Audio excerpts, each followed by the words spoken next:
한국의 작은 어촌 마을에서 벌어진 놀라운 실화를 들려드리려고 합니다. 일본 여성 한 명이 교환학생으로 온 것이 시작이었어요. 그런데 불과 1년 만에 이 마을엔 5명의 일본 여성이 각각의 한국 남성과 동거하며 살게 되었습니다. 결혼이 아닌 동거를 선택한 이들의 이야기가 과연 어떻게 전개될까요? 더 놀라운 건 이 작은 변화가 마을 전체를 바꿔놓았다는 사실입니다. 젊은이들이 모두 떠나 적막했던 어촌 마을이 어떻게 활기 넘치는 관광지로 변신할 수 있었을까요? 언어도 다르고 문화도 다른 사람들이 어떻게 진정한 공동체를 만들어갈 수 있었을까요? 그리고 결혼이라는 형식을 거부하고 동거를 선택한 이들의 진짜 이유는 무엇일까요? 지금부터 여러분을 놀라게 할 이야기를 시작합니다. 국경보다 강한 것이 무엇인지, 진정한 사랑이 무엇인지에 대한 답을 함께 찾아보세요. 이 스토리가 마음에 드신다면 구독과 좋아요, 그리고 알림 설정까지 부탁드려요. 더 많은 감동적인 실화를 여러분께 전해드리겠습니다. 저는 후쿠오카 출신의 32살 대학원생입니다. 2024년 9월 교환학생으로 한국 부산의 한 대학교에 오게 되었어요. 바다를 좋아해서 학교 근처 작은 어촌 마을에 자취를 시작했는데 이곳에서 전혀 예상하지 못한 두 번째 인생이 열릴 줄은 몰랐습니다. 처음 이 마을에 발을 딛던 날, 짠 바람이 얼굴을 스쳤을 때 느꼈던 그 설렘을 지금도 생생히 기억해요. 후쿠오카에서도 바다 근처에 살았지만 이곳의 바다는 달랐습니다. 더 거칠고 투박하면서도 어딘가 정겨운 느낌이 있었어요. 마을 사람들은 처음엔 저를 신기하게 바라봤습니다. 일본인 여학생이 혼자 이런 외진 곳에 살러 왔다는 게 이해가 안 된다는 표정이었죠. 하지만 며칠 지나지 않아 마을 할머니 한 분이 김치를 갖다 주시며 말씀하셨어요. 공부하러 왔으니 잘 챙겨 먹으라고요. 그때부터 이상한 일들이 생기기 시작했습니다. 매일 아침 6시면 어김없이 들려오는 갈매기 울음소리에 눈을 뜨는데 창문 너머로 보이는 풍경이 하루하루 달라 보이는 거예요. 같은 바다 같은 하늘인데 매번 다른 이야기를 속삭이는 것 같았습니다. 대학교 수업은 주로 오전에 있었고 오후엔 마을을 돌아다니며 사진을 찍거나 카페에서 과제를 했어요. 그러다 우연히 들른 작은 횟집에서 아주머니와 이야기를 나누게 되었는데 그분이 말씀하시길 이 마을엔 젊은 사람들이 거의 없다고 하더라고요. 대부분 도시로 떠나고 남은 건 어르신들 뿐이라면서요. 그 말을 듣고 나니 마을이 다르게 보이기 시작했습니다. 빈집들이 눈에 띄었고 텅 빈 골목길에서 혼자 걷는 할아버지의 뒷모습이 쓸쓸해 보였어요. 이렇게 아름다운 곳이 점점 사라져가고 있다는 게 안타까웠습니다. 그런데 정말 놀라운 일이 일어났어요. 이 작은 마을에서 제가 상상도 못했던 새로운 삶의 방식을 만나게 될 줄은 꿈에도 몰랐거든요. 그 놀라운 변화의 시작은 한 청년과의 우연한 만남이었습니다. 방과 후 혼자 바닷가를 걷던 어느 날 오후 낚시 그물을 손질하던 청년과 마주쳤어요. 석양이 바다를 붉게 물들이던 시간이었는데 그 사람의 모습이 풍경과 너무나 자연스럽게 어우러져 있어서 한참을 바라보게 되었습니다. 그의 이름은 준호였어요. 29살 어부 집안의 아들로 태어나 지금은 홀로 바다 일을 이어가고 있었습니다.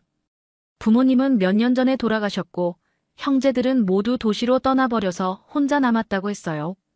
말은 많지 않았지만 손놀림이 정직하고 삶이 투명한 사람이라는 게 첫 인상이었습니다. 처음 대화를 나눈 건 제가 먼저 말을 걸면서부터였어요. 일본어로 인사했더니 깜짝 놀라더라고요. 한국어를 조금 할 줄 안다고 하니까 천천히 말해달라고 하더군요. 그렇게 서툰 한국어와 몇 마디 일본어가 섞인 대화가 시작되었습니다. 준호는 매일 새벽 4시에 일어나 바다로 나간다고 했어요. 저녁에는 그물을 정리하고 내일 준비를 하며 하루를 마무리한다고요. 단순해 보이지만 규칙적인 삶이었습니다. 도시에서 온 저에게는 신선한 충격이었어요. 이렇게 자연과 함께하는 삶이 있다는 걸 몸소 보게 된 거니까요. 며칠 후 준호가 갓 잡아온 생선을 보여주며 회를 떠주었어요. 일본 사람이니까 회를 좋아할 거라고 생각했대요. 정말 맛있었습니다. 후쿠오카에서 먹던 회와는 또 다른 맛이었어요. 바다의 짠맛이 더 진하고 생생했습니다. 그날 밤 준호는 자신의 이야기를 들려주었어요. 어릴 때부터 아버지를 따라 바다에 나갔고 20살이 되어서는 혼자서도 배를 몰 수 있게 되었다고 했습니다. 도시로 나갈 생각도 해봤지만 이 바다를 떠날 수가 없었대요. 여기가 자신의 터전이고 자신을 키워준 곳이라면서요. 저는 그의 말을 들으며 감동받았습니다. 저도 후쿠오카 바다를 그리워하지만 준호만큼 한 곳에 뿌리를 내리고 살아본 적은 없었거든요. 그런 삶이 부럽기도 하고 존경스럽기도 했어요. 우리는 그렇게 조금씩 가까워졌습니다. 매일 저녁 바닷가에서 만나 이런저런 이야기를 나누게 되었어요. 언어는 서툴렀지만 마음이 통하는 건 느낄 수 있었습니다. 우리가 알게 된 지 한 달쯤 되었을 때였어요. 평소처럼 바닷가에서 이야기를 나누다가 준호가 갑자기 진지한 표정을 지었습니다. 무슨 말을 하려는 건지 알 수 있었어요. 그의 눈빛이 평소와 달랐거든요. 결혼 말고 동거부터 해보는 건 어떻냐고 물어보더라고요. 그 한마디에 머리가 띵했습니다. 일본에서는 연애가 결혼 전제로 이어지는 게 너무나 당연했기에 그 제안은 낯설면서도 솔직했어요. 준호는 서로를 더 알아가고 싶은데 결혼이라는 큰 약속보다는 함께 살아보며 진짜 마음을 확인해보자고 했습니다. 저는 한참을 말없이 바다를 바라봤어요. 파도가 밀려왔다가 빠져나가는 걸 보면서 생각에 잠겼습니다. 일본에서 자랐던 제게는 정말 파격적인 제안이었거든요. 부모님이 알면 기절하실 것 같았고 친구들도 이해하지 못할 거라는 생각이 들었어요. 하지만 동시에 이상하게 마음이 끌렸습니다. 준호의 말이 틀리지 않다는 생각이 들었어요. 결혼이라는 형식에 얽매이기보다는 정말 서로에게 맞는 사람인지 확인해보는 게 더 현실적일 수도 있겠다 싶었습니다. 특히 문화가 다른 우리에게는 더욱 그렇고요. 며칠간 고민했습니다. 교환학생으로 온 입장에서 이런 결정을 하는 게 맞는지, 나중에 일본으로 돌아가야 하는데 괜찮을지 온갖 생각이 머릿속을 맴돌았어요. 그런데 이상하게도 준호와 함께 있으면 그런 걱정들이 사라졌습니다. 그저 지금 이 순간이 좋다는 생각만 들었어요. 결국 망설임 끝에 그 제안을 받아들였습니다. 준호는 제 답을 듣고 조용히 웃으면서 고맙다고 했어요. 무리하지 말고 천천히 해보자면서 안심시켜 주었습니다. 그의 배려 깊은 모습을 보니 이 선택이 틀리지 않았다는 확신이 들었어요. 동거를 시작한 첫날 밤, 우리는 각자의 방에서 잤습니다. 준호는 급하지 않다고 서로 편할 때까지 기다리자고 했어요. 그런 그의 모습에서 진정성을 느꼈습니다.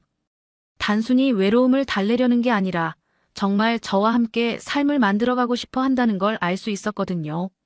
처음 며칠은 어색했어요. 아침에 일어나면 준호는 벌써 바다로 나간 뒤였고 저녁에 돌아와서 함께 밥을 먹었습니다. 서툰 한국어와 일본어로 하루 있었던 일들을 주고받았어요. 그런데 신기하게도 점점 자연스러워졌습니다. 마치 오래전부터 함께 살아온 것처럼요. 제가 동거를 시작했다는 소식이 퍼지자 한국에 있던 일본인 친구들이 하나둘 이 마을을 찾기 시작했습니다. 가장 먼저 온 건 유리였어요. 도쿄에서 온 28살 요리 블로거였는데 서울에서 어학연수를 하고 있었거든요. 제 소식을 듣고 당장 주말에 내려온다고 연락이 왔어요. 유리는 마을에 도착하자마자 눈을 반짝이며 말했습니다. 너처럼 살아보고 싶어서 왔다고요. 서울 생활이 답답했는데 바다가 보이는 이곳에서 진짜 한국을 느껴보고 싶다면서요. 며칠 머물다 가려던 유리는 결국 한 달 더 있기로 했어요. 마을 끝자락에 있던 빈 펜션을 월세로 얻어서요. 그 다음엔 사야가 왔습니다. 오사카 출신의 31살 원예 연구자였어요. 일본 대학에서 한국 전통 농법을 연구하고 있던 그녀는 제가 보낸 마을 사진을 보고 당장 연구를 위해 와야겠다고 했거든요. 특히 바닷가 염분 토양에서 자라는 식물들에 관심이 많았어요. 마지막으로 미즈키까지 합류했습니다. 교토에서 온 26살 사진작가였는데 한국 전통 어촌을 기록하는 프로젝트를 진행 중이었어요. 제가 SNS에 올린 마을 풍경을 보고 꼭 와야겠다고 생각했다면서요.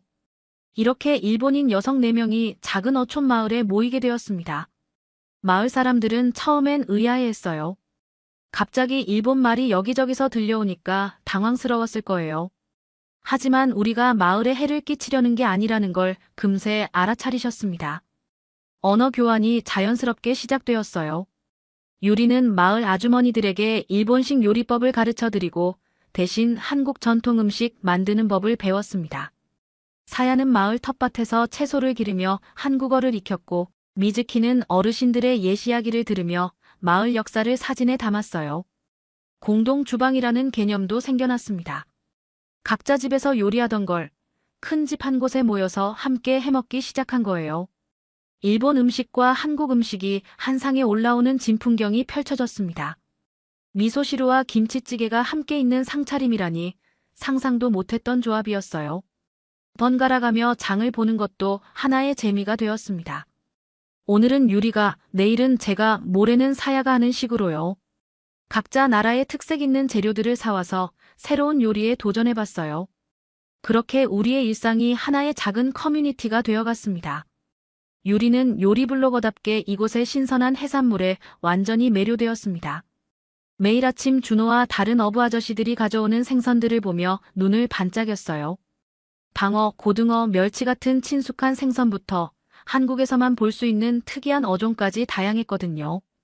그녀는 곧바로 해산물 레시피 연구에 들어갔습니다. 일본식 조리법과 한국식 조리법을 섞어서 새로운 요리를 만들어내는 게 특기였어요. 된장과 고추장을 함께 쓴 생선구이, 김치와 미역을 넣은 일본식, 된장국 같은 퓨전 요리들을 SNS에 올렸는데 반응이 폭발적이었습니다. 사야는 원예 연구자로서 이 마을의 독특한 자연환경에 푹 빠져 있었어요. 바닷가 염분 토양에서도 잘 자라는 나물들, 해풍을 맞고 자라는 특별한 채소들을 연구했습니다. 마을 할머니들과 함께 텃밭을 가꾸면서 전통 농법도 배웠고요. 그 과정에서 자연스럽게 한국어 실력도 늘어났어요. 미즈키는 사진작가의 눈으로 마을 곳곳을 기록했습니다. 새벽 어시장의 분주한 모습, 석양 무렵 그물을 정리하는 어부들의 손길, 바닷바람에 날리는 빨래들까지 모든 순간이 그녀에겐 작품이 되었어요. 특히 우리 일본인들과 마을 사람들이 어우러진 모습들을 담은 사진들이 인상적이었습니다. 몇 달 후 미즈키가 제안했어요. 마을 회관에서 작은 전시회를 열어보자고요. 그동안 찍은 사진들을 전시하고 유리의 요리도 함께 선보이는 거였습니다. 마을 사람들도 신기해하며 도와주겠다고 하셨어요. 전시회 준비는 온 마을이 함께 했습니다. 할아버지들은 전시 공간을 만들어주셨고 할머니들은 다과 준비를 도와주셨어요. 아이들은 포스터를 그려서 마을 곳곳에 붙였습니다. 정말 마을 전체가 하나가 된 느낌이었어요. 전시회 당일 예상보다 많은 사람들이 찾아왔습니다. 부산 시내에서도 심지어 서울에서도 사람들이 왔어요. 유리의 SNS를 보고 온 사람들이 대부분이었죠. 미즈키의 사진을 보며 이런 아름다운 곳이 있다는 걸 처음 알았다고 하더라고요. 그날 가장 기억에 남는 건 마을 할머니 한 분의 말씀이었어요. 오랫동안 이 마을에 이렇게 많은 사람이 온 적이 없었다면서 우리 덕분에 마을이 다시 활기를 찾는 것 같다고 하셨거든요. 그 말을 들으니 가슴이 뭉클했습니다.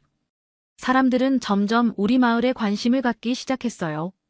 주말마다 찾아오는 방문객들이 늘어났고 마을 민박집도 손님이 많아졌습니다. 우리가 의도한 건 아니었지만 자연스럽게 마을 홍보가 되고 있었던 거예요. 요즘 바다에 일본말이 더 많아졌다고 마을 할아버지들이 말씀하시기 시작했어요. 처음엔 걱정 섞인 목소리였습니다. 갑자기 외국인들이 들어와서 마을 분위기가 바뀌는 게 좋은 일인지 의구심을 품으셨거든요. 하지만 시간이 지나면서 그 말투가 달라졌습니다. 근데 정겹더라고 하시는 어르신들이 늘어났어요. 특히 마을 이장님은 우리가 마을 청소에 적극적으로 참여하는 모습을 보시고 마음을 여셨습니다. 매주 토요일마다 해안가 쓰레기를 치우는 일에 우리가 빠지지 않고 나왔거든요. 처음에 그 일에 참여하게 된 건 준호 때문이었어요. 마을 사람으로서 당연히 해야 할 일이라고 하더라고요. 유리도 사야도 미즈키도 모두 흔쾌히 동참했습니다. 바다가 깨끗해야 좋은 재료도 나오고 아름다운 사진도 찍을 수 있다고 생각했거든요. 어르신들의 반응이 확실히 달라진 건 김장철이었습니다. 11월 말 마을 전체가 김장 준비로 분주해졌을 때 우리도 자연스럽게 합류했어요. 유리는 배추 다듬는 일을, 사야는 양념 만들기를, 미즈키는 김장 과정을 사진으로 기록하는 역할을 맡았습니다. 김장 첫날 할머니들이 우리 솜씨를 의심의 눈초리로 보셨어요. 외국인들이 제대로 할 수 있을지 걱정스러우셨던 거죠. 하지만 유리가 배추를 다듬는 손놀림을 보시고는 깜짝 놀라셨습니다. 일본에서도 비슷한 채소 절임을 많이 해봐서 익숙하다고 설명했거든요. 사야는 고춧가루와 젓갈을 섞는 비율을 정확히 맞춰서 할머니들을 감탄시켰어요. 평소 식물 연구를 하면서 발효 과정에 관심이 많았던 덕분이었습니다. 할머니들도 사야에게 전통 발효법의 비밀을 하나둘 알려주시기 시작했어요. 그런데 가장 인상 깊었던 건 제사 준비였습니다. 12월에 마을 공동제사가 있었는데 우리도 참여해도 되냐고 조심스럽게 물어봤어요. 이장님은 잠시 고민하시더니 마을에 살고 있으니 당연히 함께해야 한다고 하셨습니다. 제사상 차리는 일부터 배웠어요. 어떤 음식을 어디에 놓아야 하는지, 젓가락을 어떻게 올려야 하는지 하나하나 가르쳐 주셨습니다. 일본의 제사 문화와 비슷한 부분도 있고 다른 부분도 있어서 흥미로웠어요. 미즈키는 이 과정도 빠뜨리지 않고 사진에 담았습니다. 제사 당일, 우리는 정성스럽게 준비한 음식들을 상에 올렸어요. 마을의 안녕과 풍어를 기원하는 마음으로 절을 올렸습니다. 어르신들은 우리의 진정성을 느끼셨는지 그날 이후로 완전히 달라지셨어요. 우리도 매주 마을 회관 청소를 도왔고 어르신들이 아플 때는 병원에 모셔다 드리기도 했습니다. 언어는 서툴렀지만 마음만은 충분히 전해졌나 봅니다. 이제 길에서 마주치면 먼저 반갑게 인사해 주세요. 동거를 선택한 이유는 하나였습니다. 형식보다 마음이 중요하다고 생각했거든요. 한국 남성들은 감정 표현에 솔직했고 가사와 생활을 함께 꾸려가려는 태도가 강했어요. 일본 남성들과는 확실히 달랐습니다. 준호는 매일 새벽에 나가서 저녁에 돌아오는데 집에 들어오자마자 그날 있었던 일들을 자세히 이야기해 주었어요. 바다에서 만난 돌고래 이야기, 다른 어부 아저씨들과 나눈 대화, 오늘 잡힌 물고기들의 종류까지 모든 걸 공유했습니다. 그런 솔직함이 좋았어요. 유리의 경우는 더 재미있었습니다. 그녀가 만난 한국 남성은 민준이라는 29살 목수였어요. 마을 근처에서 전통 목공예품을 만드는 일을 하고 있었는데 유리가 요리 블로그용 나무 접시를 주문하면서 알게 되었죠. 민준은 유리의 요리에 감탄하며 매일 새로운 그릇을 깎아주었어요. 사야와 짝을 이룬 건 현우라는 32살 농업기술자였습니다. 시청에서 근무하면서 마을 농업 발전을 담당하고 있었어요. 사야의 원예 연구에 큰 관심을 보이며 협력하기 시작했는데 일하는 모습을 보며 서로에게 끌렸다고 했습니다. 둘이 함께 새로운 품종의 채소를 기르는 모습이 정말 보기 좋았어요. 미즈키는 지호라는 28살 어촌 관광 개발 담당자와 만났습니다. 군청에서 일하면서 마을의 관광 자원화를 추진하고 있었는데 미즈키의 사진 작품을 보고 깊은 인상을 받았대요. 함께 마을 곳곳을 다니며 숨겨진 명소들을 발굴하는 작업을 하고 있어요. 우리가 느낀 건 그저 남녀 간의 사랑이 아니라 같이 사는 일의 진정성이었습니다. 각자의 일을 존중하면서도 서로의 꿈을 응원하는 관계였어요. 결혼이라는 형식에 얽매이지 않고 진짜 서로에게 맞는지 천천히 알아가는 과정이 소중했습니다. 한국 남성들의 가사 참여도는 정말 놀라웠어요. 준호는 제가 요리할 때 설거지를 도와주고 빨래도 함께 했습니다. 민주는 유리가 요리 연구에 집중할 수 있도록 장보기와 청소를 맡아서 했어요. 현우와 지호도 마찬가지였습니다. 물론 갈등이 없지는 않았어요. 문화 차이로 인한 오해도 있었고 언어 때문에 답답할 때도 많았습니다. 준호와 저도 처음엔 생활 패턴이 달라서 힘들었어요. 그가 새벽 4시에 일어나는 바람에 저도 덩달아 잠이 깨곤 했거든요. 하지만 그런 문제들을 하나씩 대화로 풀어나갔습니다. 서로의 입장을 이해하려고 노력했고 양보할 것과 지킬 것을 분명히 했어요. 결혼이라는 틀에 갇혀 있었다면 이런 솔직한 대화가 어려웠을 수도 있겠다 싶었습니다. 가장 큰 변화는 마을 사람들의 인식이었어요. 처음엔 결혼하지 않고 함께 사는 걸 이상하게 여기셨는데 우리가 진심으로 서로를 아끼고 마을을 위해서도 열심히 하는 모습을 보시고 이해하기 시작하셨어요. 지금 우리 마을엔 일본 여성 5명이 각자의 한국 파트너와 함께 지내고 있습니다. 제가 처음 시작한 일이 이렇게 커질 줄은 정말 몰랐어요. 최근에는 아야카라는 친구도 합류했거든요. 나고야에서 온 25살 그래픽 디자이너인데 우리 이야기를 듣고 꼭 와보고 싶다고 했어요. 결혼한 커플은 아직 없습니다. 모두들 동거라는 형태를 선택하고 있어요. 대신 우리는 진짜 함께 살아가고 있습니다. 말과 문화가 달라도 바다를 보며 같은 밥을 지어 먹는 이 삶이 우리에겐 충분하거든요. 마을도 완전히 달라졌어요. 예전엔 젊은 사람들이 거의 없어서 적막했는데 지금은 활기가 넘칩니다. 매일 저녁이면 우리들의 웃음소리가 골목골목에서 들려와요. 일본어와 한국어가 뒤섞인 대화 소리도 이제는 마을의 자연스러운 풍경이 되었습니다. 관광객들도 꾸준히 찾아옵니다. 미즈키의 사진 전시회 이후로 이 마을이 알려지기 시작했거든요. 주말마다 젊은 커플들이 와서 우리가 사는 모습을 신기하게 구경하고 가요. 어떤 이들은 우리처럼 살아보고 싶다고 말하기도 해요. 마을 경제도 살아났습니다. 빈 펜션들이 모두 손님으로 가득하고 작은 식당들도 문전성시를 이루고 있어요. 유리가 개발한 퓨전 요리 레시피를 몇 군데 식당에서 메뉴로 채택했거든요. 현지 해산물과 일본식 조리법이 만난 독특한 맛이 입소문을 타고 있어요. 사야의 유기농 채소 재배법도 마을 농업에 새바람을 불어넣었습니다. 염분이 많은 토양에서도 잘 자라는 특별한 품종들을 개발해서 이제 다른 지역에서도 견학을 오고 있어요. 현우와 함께 운영하는 작은 농장은 마을의 자랑이 되었습니다. 미즈키와 지호가 함께 만든 마을 관광 코스도 인기가 높아요. 전통 어촌 체험부터 일본 한국 문화 교류 프로그램까지 다양한 콘텐츠를 개발했거든요. 특히 김장 체험과 일본식 절임 체험을 함께하는 프로그램은 예약이 밀려 있을 정도예요. 무엇보다 소중한 건 우리가 만든 이 공동체가 단순히 연인 관계를 넘어선다는 점이에요.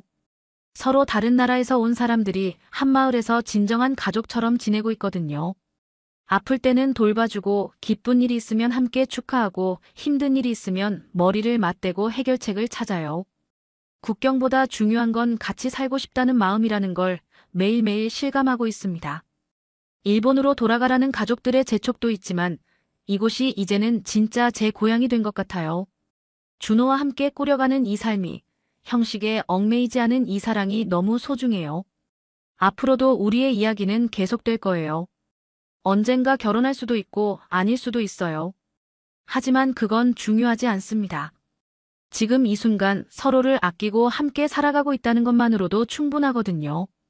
이렇게 한국의 작은 어촌 마을에서 벌어진 놀라운 이야기를 마무리합니다. 한 명의 일본 여성이 시작한 작은 변화가 마을 전체를 바꾸고 새로운 형태의 공동체를 만들어낸 이야기였습니다. 결혼이라는 형식보다는 진정성을, 국적보다는 마음을 중시한 사람들의 용기 있는 선택이 만들어낸 기적이었어요. 이들의 이야기가 우리에게 던지는 메시지는 분명합니다.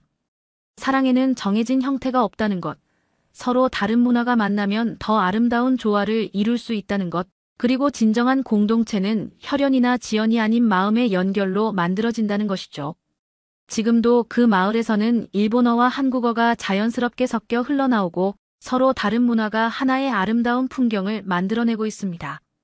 형식에 얽매이지 않는 사랑, 국경을 넘어서는 진정성이 얼마나 강한 힘을 가지고 있는지 보여주는 살아있는 증거인 셈이에요. 우리도 이들처럼 고정관념을 벗어나 진정한 마음으로 사람을 만날 수 있다면 더 풍요로운 인생을 살 수 있지 않을까요? 여러분은 이 이야기를 보고 어떤 생각이 드시나요? 댓글로 여러분의 의견을 들려주세요. 그리고 더 많은 감동적인 실화가 궁금하시다면 구독과 좋아요, 알림 설정 잊지 마시고요. 다음에도 여러분의 마음을 따뜻하게 만들어줄 이야기로 찾아뵙겠습니다. 감사합니다. 감사합니다. 감사합니다. 감사합니다.